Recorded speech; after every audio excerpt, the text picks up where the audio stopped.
senegalactu.com. Ça, voici ma commune. Mais, est-ce que quelqu'un peut m'expliquer? C'est le même promoteur. J'ai dit, où est le permis de construire? Anna Marianne Gomis.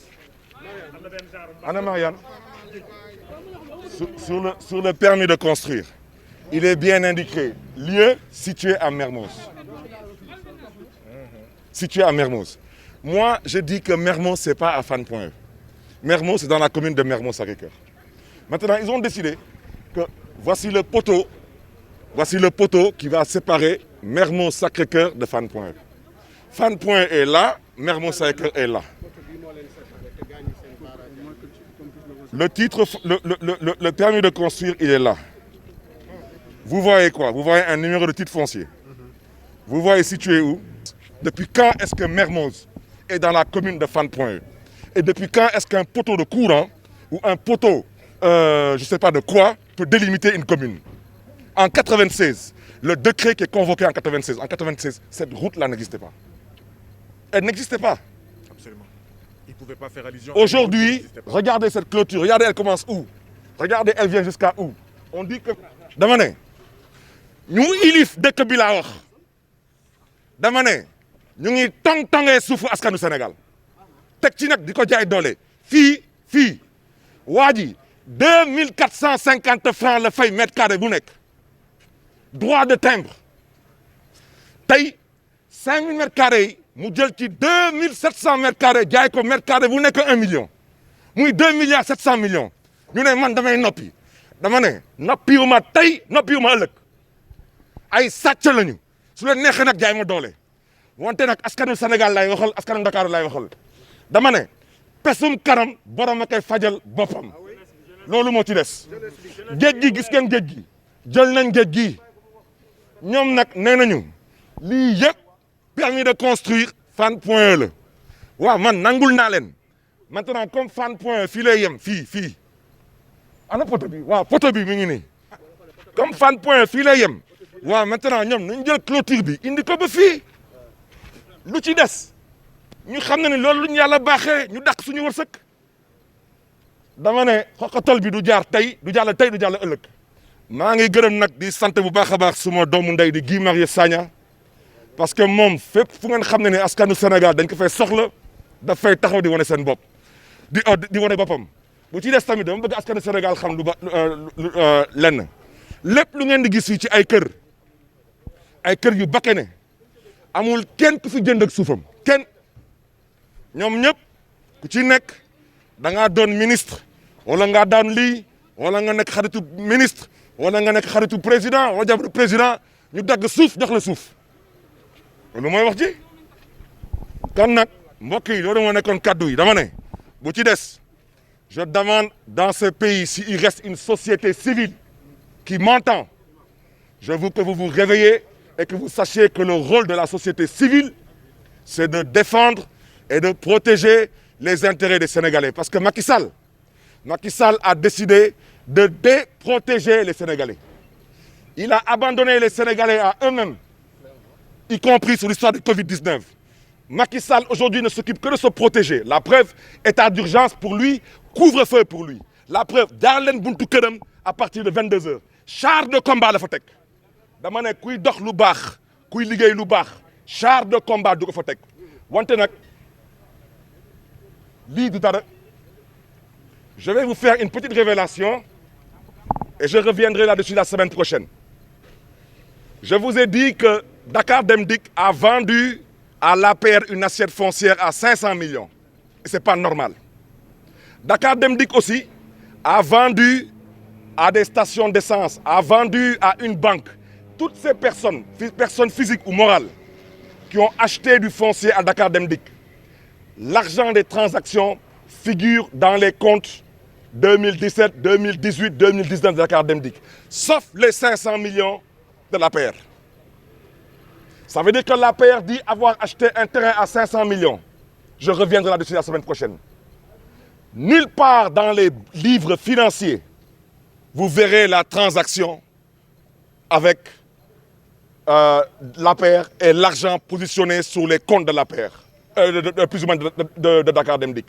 C'est pour vous dire que trop, c'est trop. Ce pillage du foncier, ce pillage aujourd'hui qui ne dit pas son nom, c'est aux Sénégalais de se lever et d'arrêter ce pillage et ce bradage.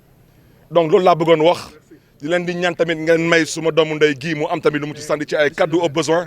Je ne reviendrai pas dessus parce qu'il ne s'agit pas de personne. Je vous demande, regardez. C'est le même combat.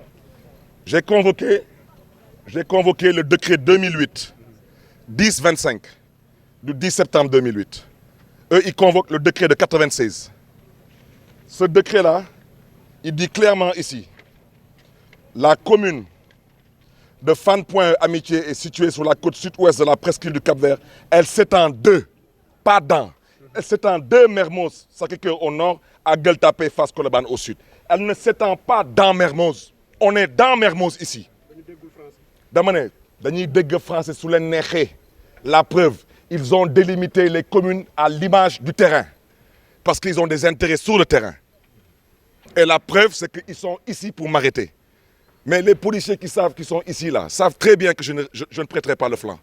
Le flanc, c'est que les gens pensent que je vais sur le terrain. Ça, c'est le combat du peuple sénégalais. Et ce combat, il aura lieu. Il aura lieu parce que ce qui se passe ici est totalement inadmissible. Et je reviens à ce que j'ai dit. Je salue au passage la présence du député Cheikh Omar Sy. Mi ngi nii maa ngi lay nuyu di la ziar honorable. Moom tamit ñu ngi koy ziar parce qu'il porte le combat pour la sauvegarde du littoral. Donc, je reviens à ce que j'ai dit. Le préfet de Dakar sait très bien que ce n'est pas à lui de délimiter des communes. Et il sait très bien que pour délimiter des communes, il faut envoyer des écrits. L'administration, c'est des écrits.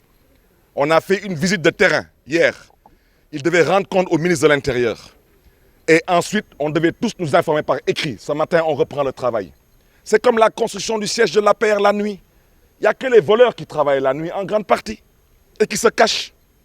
C'est ça la vérité. Ces gens qui ont repris les travaux sans attendre une quelconque notification. Mais ils le font parce qu'ils savent qu'ils n'ont pas le droit avec eux. Vous pensez que quel est le citoyen sénégalais que vous connaissez dans ce pays qui peut mobiliser autant de forces de l'ordre? Il n'est pas n'importe qui. Et il n'est pas avec n'importe qui. Mais nous aussi, nous ne sommes pas n'importe qui, nous sommes le peuple sénégalais.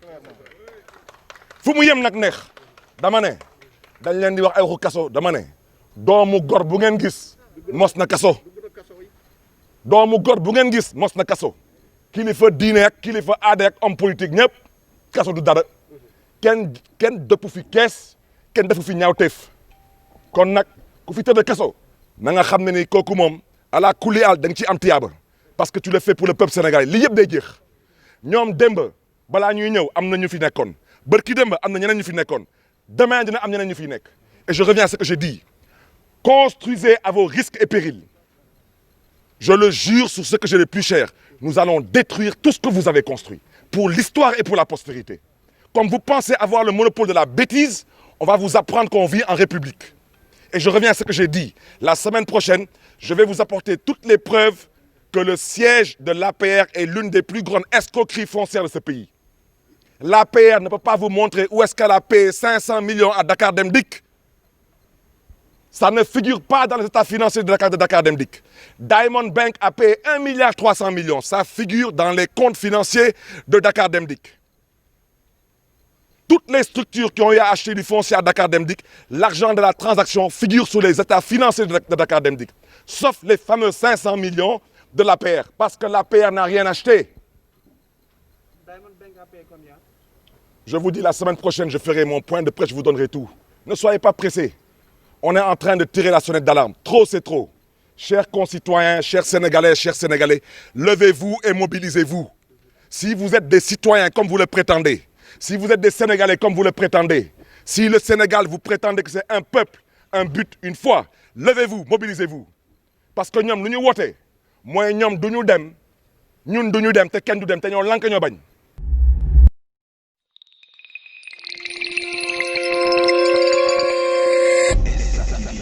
La chaîne du rapproche de la mer.